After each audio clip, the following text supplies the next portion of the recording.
Assalamualaikum warahmatullahi wabarakatuh. Bismillahirrahmanirrahim. Sama-sama kita semua di pada maghrib ini membacakan basmalah. Bismillahirrahmanirrahim. Innal hamdalillah nahmaduhu wa nasta'inuhu wa nastaghfiruh wa na'udzu billahi min shururi anfusina wa min sayyiati a'malina. Man yahdihillahu fala mudilla lahu wa man yudlil fala hadiya lahu. Asyhadu an la ilaha illallah wa asyhadu anna Muhammadan 'abduhu wa rasuluh la nabiyya ba'dahu. Allahumma shalli wa sallim ala Muhammad rasulillah wa ala alihi wa sahbihi wa man tabi'ahum wa walahum ila yaumil qiyamah. Rabbi shrah li sadri wa yassir li amri wahlul 'uqdatam min lisani yafqahu qawli. Rabbi zidni 'ilma warzuqni fahma. Qala Allah ta'ala fil Qur'anil Karim, a'udzu billahi minasy syaithanir rajim. Ya ayyuhalladzina amanu taqullaha haqqa tuqatih wa la tamutunna illa wa antum muslimun. Wahai orang yang beriman, bertakwa kepada Allah dengan hak, dengan benar, dan jangan kalian mati kecuali dalam keadaan sebagai seorang muslim.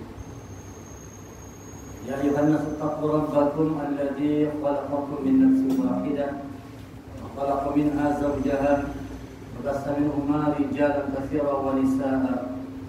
Wattaqullaha alladzi tasaaluna bihi wal arham innallaha kana 'alaykum raqiba. يا أيها الذين آمنوا اتقوا الله وقولوا قولا سديدا يصلح لكم أعمالكم ويغفر لكم ذنوبكم ومن يطع الله ورسوله فقد فاز فوزا عظيما. Alhamdulillah, puji syukur kita panjatkan kehadiran Allah Subhanahu wa taala yang telah memberikan kepada kita semua taufik, rahmat dan hidayahnya, yang dengan segala macam pemberian Allah itu kita masih dimudahkan, diketuk didorong hati kita untuk hadir di rumah, di tempat yang dimuliakan oleh Allah, tempat yang paling terbaik di muka bumi, yaitu rumah-rumah Allah, masjid atau mushola. Dalam rangka sama-sama tentunya kita ingin berusaha meningkatkan iman dan takwa kita kepada Allah lewat kita belajar memahami petunjuk Allah Al-Quran dan sunnah Rasul. Karena hanya ini saja cara kita bertakwa kepada Allah. Tanpa Al-Quran orang tidak mungkin bisa bertakwa kepada Allah. Ada barangkali merasa bertakwa dengan terang benderang Allah katakan, "Dzalikal kitabu la raiba fihi hudan lil muttaqin." Ini kitab Al-Quran adalah petunjuk lil muttaqin. La raiba fihi, tidak ada keraguan di dalamnya. Dia hudan, petunjuk lil muttaqin, bagi orang-orang yang takwa. Artinya siapa yang mau bertakwa kepada Allah, dia wajib menjadikan Al-Quran sebagai petunjuk dalam kehidupan. Yang tidak menjadikan Al-Quran sebagai petunjuk dalam kehidupannya, maka dipastikan dia tidak akan jadi orang yang bertakwa kepada Allah.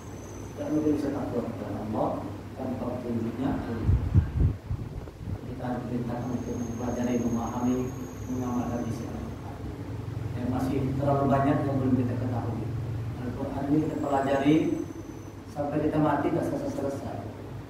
Al-Quran ini kalau kita pelajari sampai kita mati itu tidak pernah selesai kita belajar Al-Quran. Luasnya samudera ilmu Al-Quran yang dia menjadi hujan petunjuk bagi semua manusia, khususnya orang yang bertakwa. Bapak dan Allah, minggu kemarin kita sudah kaji tentang Muhammad Rasulullah. Muhammad sangat revolusioner yang membawa perubahan besar. Kita kaji juga tentang kewajiban. Wajib bagi setiap mukmin itu dia mencintai Allah dan Rasul. Kewajiban setiap orang mukmin untuk mencintai Allah dan Rasul. Orang yang cinta kepada Allah, caranya dengan cinta Rasulullah. Cara mencintai Allah itu dengan kita mencintai Rasulullah. Cara kita mencintai Allah itu dengan mengikuti Rasulullah. Mengikuti Rasulullah. Dijanjikan oleh Allah, siapa yang mengikuti Rasulullah, Allah akan mencintainya. In kuntum tuhibbunallah fattabi'uni yuhibbukumullah. Katakan jika kalian cinta kepada Allah, maka ikuti aku, kata Rasulullah. Yuhibbukumullah, niscaya Allah akan mencintai. Nah, jadi kalau kita ingin mendapatkan cinta Allah dan Rasulnya, ikuti Rasulullah. Seperti apa cinta kita kepada Allah dan Rasulnya? Seperti apa cinta kita kepada Rasulullah? Dalam hadis muttafaqun alaih, diriwayatkan oleh Bukhari dan Muslim, dikatakan sabda Rasulullah, la yu'minu ahadukum hatta akuna ahabba ilaihi min walidihi wa waladihi wan nasi ajma'in. La yu'minu ahadukum, tidak beriman salah seorang di antara kalian. Dianggap tidak beriman oleh Rasulullah salah seorang di antara kalian.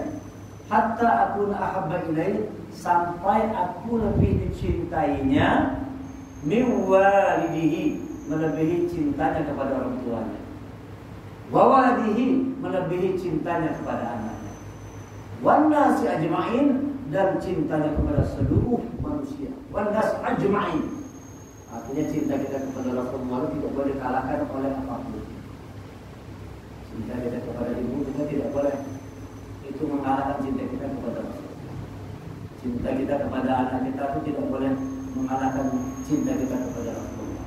Cinta kita kepada istri kita, cinta kita kepada saudara kerabat kita, bahkan kepada seluruh manusia, tidak boleh semua itu mengalahkan cinta kita kepada Rasulullah. Bahkan bagi orang beriman, di Quran dikatakan, An-Nabiyyu aula bil mu'minin min anfusihim. Nabi itu lebih utama bagi orang beriman ketimbang dirinya sendiri. Bayangkan itu. Jadi Nabi itu lebih diutamakan daripada dirinya sendiri. Kita punya urusan, tapi kalau sudah ada urusan Nabi, Nabi diutamakan. Kita punya urusan keluarga, ada urusan kesibukan apa, tapi urusan kita kepada Nabi itu lebih utama. Itu sahabat-sahabat mengajarkan begitu cintanya kepada Rasul itu, berani meninggalkan keluarga, mengorbankan keluarga untuk cintanya kepada Rasul. Nah, ini kata Allah, An-Nabiyyu aula bil mu'minin min anfusihim. Surah Al-Ahzab surah 33 ayat 6 dikatakan begitu. Nabi itu lebih utama daripada dirinya sendiri bagi orang beriman. Wa azwajihi, dan istri-istrinya. Wa azwajihi, dan istri-istrinya. Nabi lebih utama daripada istri kita. Ummahatuhum, dan ibu-ibu mereka. Jadi kita, istri kita, ibu kita, cinta kita kepada Rasulullah itu lebih utama daripada cinta kita terhadap Allah. Jadi tanda orang yang cinta kepada Rasulullah itu, dia cinta Rasul di atas segala-galanya. Cuma sekarang kita pertanyaannya adalah, bagaimana cara kita membuktikan kita cinta Rasul? Bagaimana caranya kita membuktikan cinta kita kepada Allah? Itu semua pendidikannya kita mengatakan kita cinta Allah dan Rasulnya. Tapi bagaimana membuktikannya? Bagaimana membuktikannya? Siapa orang yang cinta kepada Allah dan Rasulnya? Tentu adalah orang yang mengikuti ajaran Rasulullah, yaitu Al-Quran dan As-Sunnah. Man ahabba sunnati faqad ahabbani. Siapa yang cinta sunnahku, berarti dia mencintaiku. Man ahabbani ma'i fil jannah. Siapa yang cinta kepadaku, bersamaku di dalam surga, kata Rasulullah. Cinta kepada Allah, ikut Al-Quran. Cinta kepada Rasul, ikut sunnahnya. Jadi dua ini, Quran sunnah, harus diikuti dengan sungguh-sungguh oleh orang yang mengatakan cinta kepada Allah dan Rasul. Jadi bagaimana cinta kita kepada Rasulnya, dia bagaimana cinta kita kepada Quran dan Al-Quran kita pelajari. Kalau orang cinta kepada Quran, tentu dia pengen dekat dengan Quran. Dia baca, dia pelajari, dia pahami, dia amalkan dalam hidupnya. Akhlak Rasulullah adalah Al-Quran. Ketika sahabat bertanya, wahai Aisyah, apa akhlak Rasulullah? Aisyah tidak panjang lebar mengatakan akhlaknya rendah hati, dermawan, pemurah, penolong, berani. Itu semua akhlak Rasulullah. Aisyah tidak mengatakan panjang lebar, satu kalimat aja, karena hulukuhul Quran, bahwa akhlak Rasulullah itu adalah Al-Quran. Maka tentu orang yang paling paham dengan Al-Quran dan mengamalkannya, dia yang akhlaknya mendekati akhlaknya Rasulullah. Tidak paham Al-Quran gimana mau berakhlak seperti akhlak Rasulullah. Kita sudah satu kewajiban bagi orang beriman itu dekat kepada Al-Quran. Jangan kita jauh dari Al-Quran.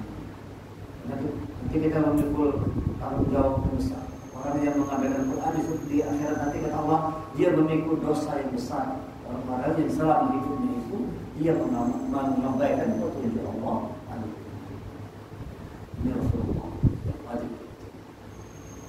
Malam hari ini kita lanjutkan tentang Muhammad Rasulullah, manusia pilihan. Yang dikatakan Inna Rasulullah, sesungguhnya Rasulullah adalah khiyar bin khiyar, pilihan dari pilihan, terbaik dari yang terbaik. Kalau kita bicara tentang bagaimana Rasulullah, seperti apa sosok Rasulullah, itu sepertinya kita kehabisan kata-kata. Habis kata-kata kita belum bisa selesai menjelaskan tentang Rasulullah. Akan habis juga umur kita belum bisa menjelaskan tentang Rasulullah, manusia yang paling agung, manusia yang paling mulia, dipersaksikan oleh Allah kemuliaannya. Dinukilkan dalam Quran oleh firman, "Wa innaka la'ala khuluqin 'adzim." Sesungguhnya engkau Muhammad, innaka la'ala khuluqin 'adzim. Sesungguhnya engkau Muhammad la'ala khuluqin 'adzim, benar-benar memiliki akhlak yang agung, akhlak yang mulia. Allah yang mempersaksikan mulia akhlak Rasulullah. Mulia sekalian. Kita akan kata-kata untuk bagaimana memuliakan Rasulullah. Dikatakan khiyar bin khiyar, manusia yang terbaik dari yang terbaik. Dipilih lagi, disaring lagi, keluar Rasulullah sebagai sosok yang terbaik. Nabi itu jumlahnya ada lebih kurang 124.000 nabi. Dalam hadis itu dijelaskan gitu. Lebih kurang ada 124.000 nabi. Bayangkan dari Nabi Adam sampai sekarang berapa miliar manusia? Sekarang aja manusia lebih kurang 7 miliar. Bayangkan kalau kita berhitung dari Nabi Adam sampai sekarang, sudah berapa puluh miliar, berapa ratus miliar barangkali manusia ini. Sekarang saja yang ada ini 7 miliar lebih manusia. Dari miliar manusia itu dipilih oleh Allah 124.000 nabi. Dari 124.000 itu disaring lagi, disulalah, dipilih lagi, keluar 313 orang Rasul. 313 saja Rasul. Nabi belum tentu Rasul. Kalau Rasul pasti Nabi. Bedanya Nabi dan Rasul. Nabi itu belum tentu Rasul. Dia dapat wahyu tapi untuk dirinya sendiri. Tapi kalau Rasul, dia dapat wahyu untuk dirinya, tapi juga punya kewajiban menyampaikan kepada umat. Nabi ada 124.000, Rasul ada 313. Bayangkan dari 124.000 hanya ada 313 orang Rasul. Disaring lagi dari 313 orang keluar 25 orang Nabi dan Rasul yang wajib kita ketahui dan kita imani. Ini wajib nih.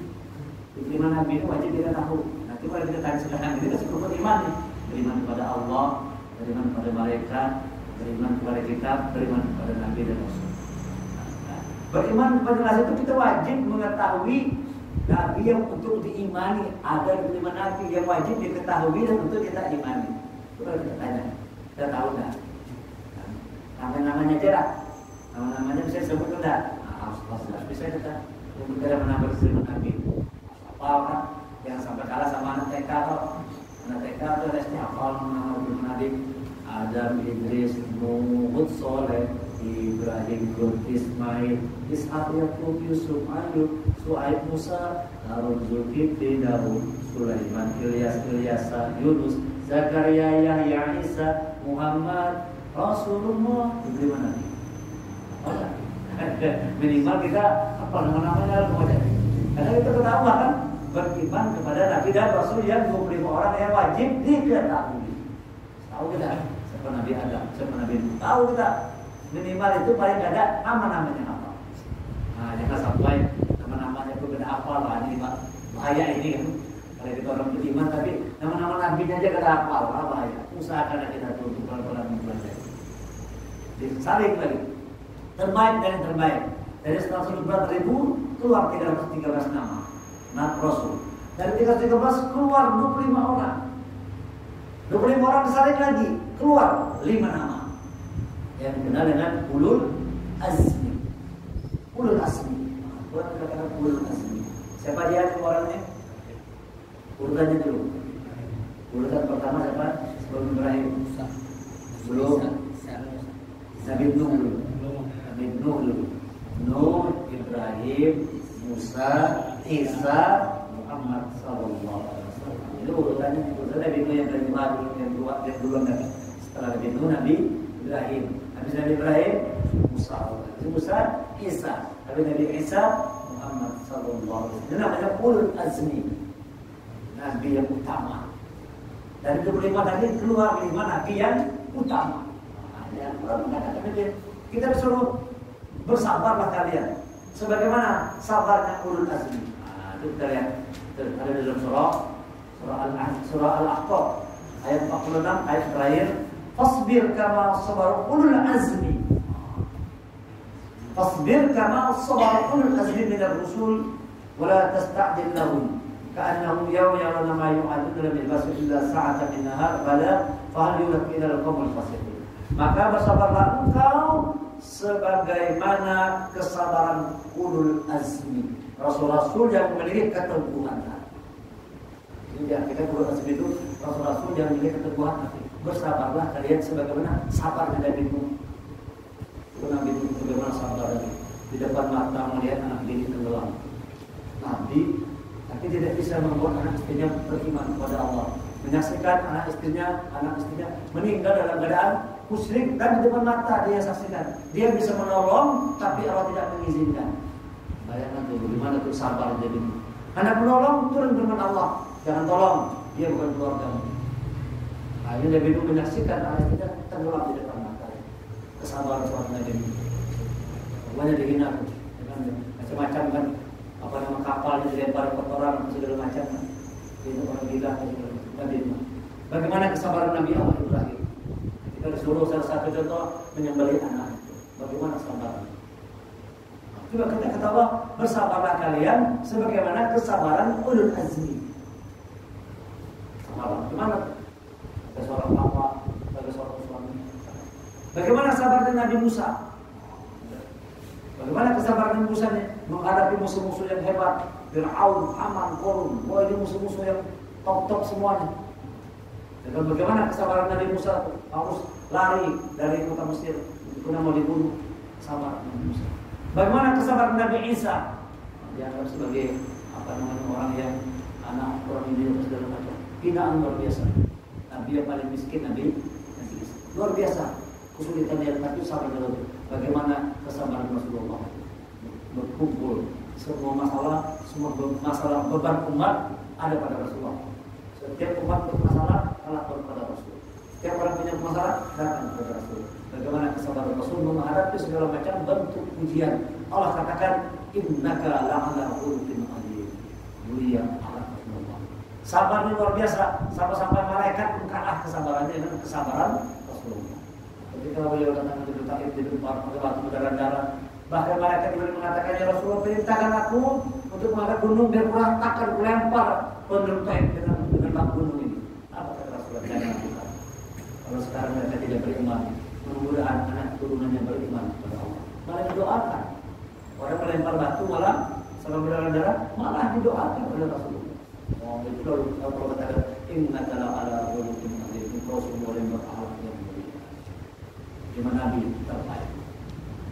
Dari 5 nabi terbaik ini disaring lagi keluar 2 nama.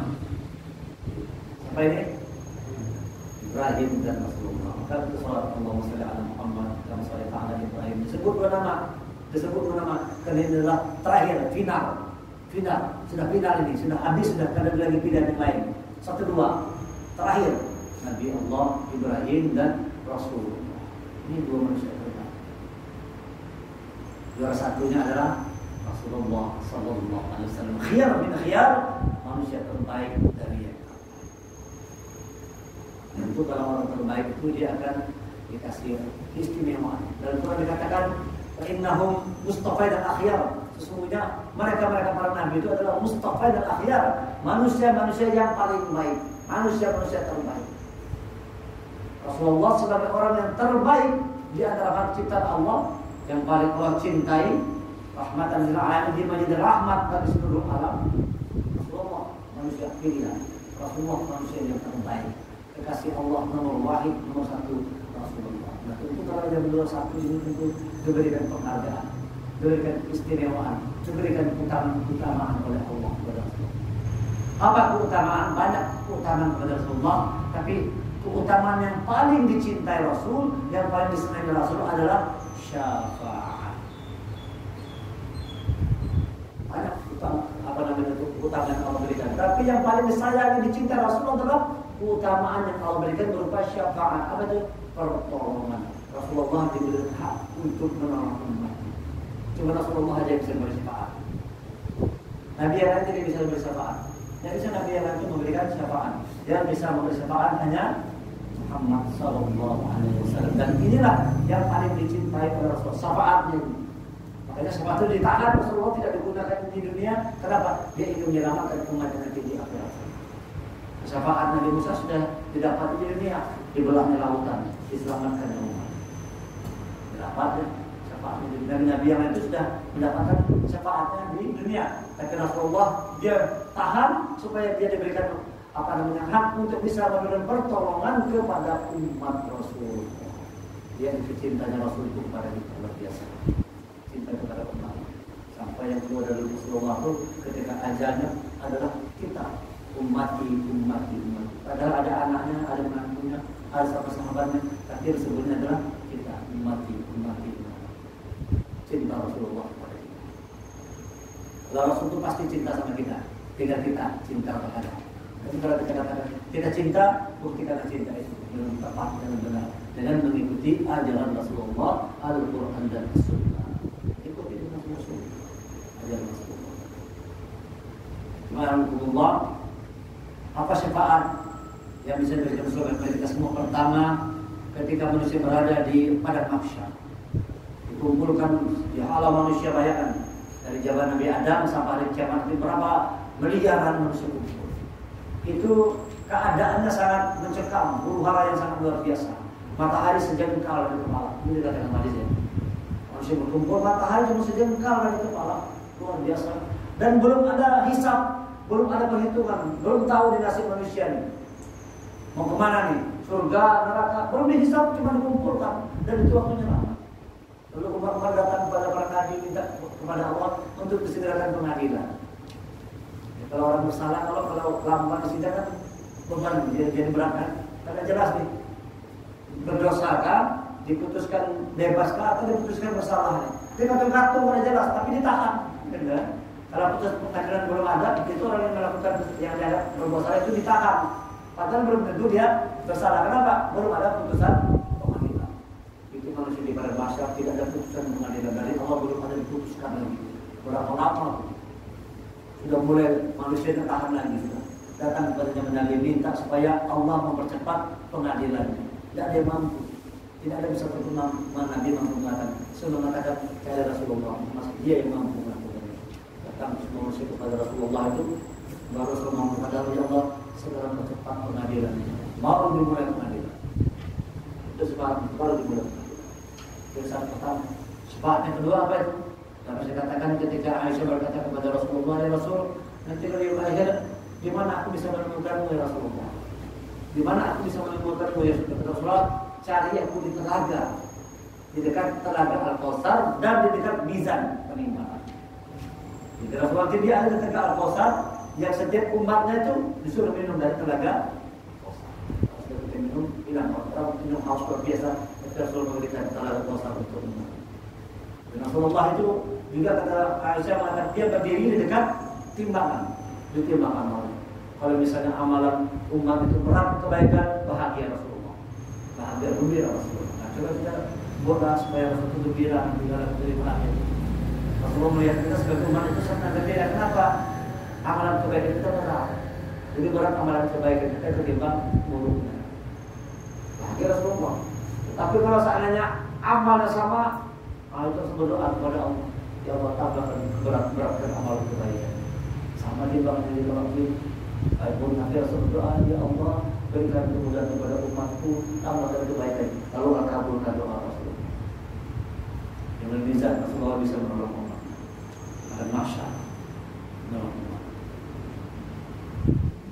Syiratal mustaqim itu Rasulullah lagi mampu menolong umat, memberikan syafaat kepada umat untuk dimudahkan melewati syiratal mustaqim. Setelah sampai berat Rasulullah juga menolong umat yang ada satu tempat yang namanya Al-A'raf. Dalam Quran dikatakan Al-A'raf. Ada orang itu yang dia tidak masuk neraka, tapi tidak bisa juga masuk surga. Dan satu tempat namanya Al-A'raf. Ceritakan Al-A'raf. Dan orang-orang ini ingin sekali masuk dalam surga, tapi tidak bisa masuk surga. Mereka di tempat A'raf. Di situ Rasulullah memberikan syafaat menolong orang-orang yang ada di dalam A'raf. Siapa contoh orangnya ini? Orang yang di A'raf ini adalah contohnya orang-orang yang dia punya satu masalah yang menyebabkan dia harus masuk dalam neraka, tapi juga dia punya satu kebaikan yang menjadikan wajib masuk surga. Satu wajib masuk neraka, tapi satu wajib masuk surga. Apa contohnya? Seorang anak yang durhaka. Anak yang durhaka itu wajib masuk neraka. Tetapi dalam keadaan hidup mungkin begitu dia ikut berperang membela agama Allah, mati gugur sebagai seorang syuhada. Wajib masuk surga, seorang syuhada. Satu wajib masuk neraka, satu wajib masuk surga. Lalu dia tergantung di tempat yang namanya Al-A'raf. Tidak masuk neraka, tapi tidak bisa masuk surga juga. Siapa yang mampu menolongnya? Hanya Muhammad sallallahu alaihi wasallam. Semoga Allah berikan kemudahan kepada umat untuk bisa masuk surga. Allah menolong umat masuk surga. Hanya surga istimewa. Akan setelah sampai dalam surga pun itu tetap Rasulullah memberikan syafaat. Kita masuk surga juga Rasul kita memberikan syafaat. Ada bisa suami istri terpisah. Kita bisa surga. Surga kan ada tingkatan sesuatu amal. Yang paling tinggi Jannatul Firdaus. Kali ada contoh kasus suami di bawah karena kurang amal, tapi istri banyak amal. Surga Jannatul Firdaus. Suami terpisah lawan istri ini. Terpisah sama istri ini, suami di bawah, istri di atas. Lalu siapa yang bisa menolong kepada Rasulullah? Rasul aku bertemu dengan istriku. Lalu dibawalah seperti dia sampai ke Jannatul Firdaus. Yang mampu menemukannya hanya Rasulullah. Dan ketika umat dalam neraka, Rasulullah juga memberikan pertolongan. Belum pernah mendengar hadis ini dibacakan. Ketika Rasulullah sujud dalam sujud yang panjang, Rasulullah sujud lama, tidak bangun-bangun, lalu berkata, wahai Rasulullah, angkat kepala kamu sujudmu. Apa yang kau minta? Apa yang kau inginkan? Apa kata Rasulullah? Ya Allah, keluarkan imanku dari api neraka yang dalam hatinya ada iman, walau hanya sebesar biji kurma. Keluarkan imanku. Allah kabulkan doa Rasulullah. Keluarkan imanku yang dalam hatinya ada iman, walau sebesar biji kurma. Itu doa Rasulullah. Ternyata Rasulullah sujud lagi. Tanya Allah lagi, apa lagi itu Muhammad? Ya Allah, keluarkan umatku yang dalam hatinya ada iman, walau sebesar biji jagung. Semakin kecil, semakin halus iman, dan itu pun dikabulkan oleh Allah. Ternyata Rasul sujud lagi, dalam sujud yang lama, panjang sujudnya, ditanya lagi oleh Allah, apa lagi kau inginkan? Bangkit dari sujudmu. Apa aja Rasulullah? Ya Allah, keluarkan umatku yang dalam hatinya ada iman, walau sebesar biji zarrah. Zarrah ini atom, ada kecil, besar, keluarkan. Dan setelah itu ternyata Rasulullah sujud lagi. Apalagi ya Rasulullah, apa kata Muhammad SAW? Ya Allah, keluarkan umatku yang lisannya, hatinya pernah menyebut la ilaha illallah. Asal pernah ngomong la ilaha illallah. Keluarkan, dan Allah pun mengabulkannya. Ini utama Rasulullah memberikan syafaat di yaumil akhir. Kita harus banyak-banyak berselawat kepada Rasulullah Muhammad SAW wa ala alihi Muhammad SAW. Hadis itu mengkhususkan satu hari itu khusus untuk memperbanyak sholawat di hari Jumat. Dan cuma kita suruh bukan memperbanyak membaca Quran, tapi memperbanyak bersolawat. Khususkan banyak doa, banyak sholawat. Kemudian kenapa? Kalau kita berdoa tanpa sholawat tidak sampai doa kita. Kita berdoa nih, bagus doa kita, tapi tidak menyelipkan sholawat kepada Rasul, doa kita tanpa maaf, tidak sampai. Tentunya kita untuk berselawat kepada Rasul. Karena kita bisa seperti sekarang, semua pernah buat perjuangan Rasul. Kalau tidak ada perjuangan Rasul, tidak bisa kita seperti sekarang. Dan tahu iman, tahu Islam, tahu Quran, mau sholat, itu kita akan jadi orang yang para jahiliyah yang luar biasa. Kalau seandainya tidak ada Rasulullah, karena ada Rasulullah yang berjuang jiwa raga, akhirnya kita menjadi orang yang beriman kepada Allah dan beriman kepada kenabian Rasulullah. Inilah khiyar bin khiyar. Manusia yang terbaik dari yang terbaik. Allah adalah manusia yang terbaik dari yang terbaik. Maka kita umatnya juga harus begitu berusaha untuk menjadi umat yang terbaik. Kuntum khairu ummah. Kalian adalah umat yang terbaik kata Allah. Maka kita sebagai umat Rasulullah ini harus juga berusaha untuk menjadi umat yang terbaik. Kalau saat ini barangkali Islam ini ya kita sujud katakan kurang dihormati, kurang dihargai, berani warga Islam ini. Ada yang menghina Rasulullah berani, ada yang melecehkan ulama berani. Ya kan? Barangkali itu penyebab bisa juga apa? Kita belum mampu menjadi umat yang terbaik. Kalau seandainya ada Umar bin Khattab, tidak berani orang. Orang kafir itu masalahnya Umar bin Khattab masih hidup, tidak berani. Dan kalau ada orang yang sekali seperti Umar bin Khattab, takut orang. Tapi kita sudah kehilangan sosok yang seperti itu kan. Ulama-ulama yang tegas dan berani. Kemudian Habib Rizik pulang saja membawa pencerahan. Berani, perlu dengar ceramahnya luar biasa berani. Dan kita takutnya. Kalau kita takut kita, wow itu luar biasa. Dengar ceramah Maulid Nabi, dengar di YouTube itu, masya Allah, memang panas semua. Istana, polisi, tentara panas semua. Mengeluarkan sikap akan ini tugas akan menangkap apa semua terhadap TNI. Rupanya dengan cara Habib Rizik ini benar dengarnya, masya Allah. Memang itu kalau orang-orang punya nyali yang apa ya, benar TNP akan sanggup itu ngomongnya. Berani luar biasa. Udah aja takut dengarnya. Tangkap orang Habib Rizik ini, tangkap ini. Luar biasa berani. Tapi takut ngomong belak-belakan sama sekali. Langsung panglima TNI dari pulang sikap, Kapolri langsung ngomong juga. Gelampakan luar biasa berani. Dan itu memang ajaran Rasulullah itu untuk yang karena penzolim harus punya keberanian. Nah, kita kadang-kadang kesini orang berani, takut miskin, orang berani, takut miskin. Coba kita takut lapar, itu tidak hanya begitu. Coba misalnya buat di Indonesia dari hak seluruh Indonesia. Coba kita sudah mulai kita Malaysia. Kalau belanja, jangan belanja di toko orang kafir, belanja di toko orang muslim. Itu katanya yang naga-naga itu menjadi cacing semua tuh. Kalau Islam punya sikap, uang persatuan jangan belanja deh di toko-toko, di mall-mall orang kafir. Belanjalah di toko-toko dekat rumah orang muslim itu. Walaupun barangkali harganya lebih mahal, tidak apa belanja, ya kan? Itu sebulan begitu langsung habis tuh, drop semua tuh yang orang yang toko. Di Malaysia begitu, langsung turun harga semua. Diskon 20%. Nah, kalau dia orang Malaysia tetap kalau diskon 20% tak mau belanja di orang kafir. Belanja, hancur ekonomi mereka. Jadi itu sih bisa begitu. Jadi itu harus ada yang memandui, jadi pemandu ya kan. Namanya agresif cocok. Ini berani luar biasa, masya Allah kan. Apapun orang perlu lihat berani sangat luar biasa. Nabi itu Pak, Nabi bisa memberi syafaat kepada umatnya Pak, bisa memberi syafaat kepada Nabi. Yang bisa, Nabi dia tidak butuh syafaat umat, karena dia pasti jannah. Rasulullah pasti jannah. Yang membutuhkan bukan Rasulullah untuk kita, tapi kita yang membutuhkan Rasulullah. Umat tidak. Kalau misalnya tidak bisa memberi syafaat, karena syafaat milik Rasulullah. Berarti banyak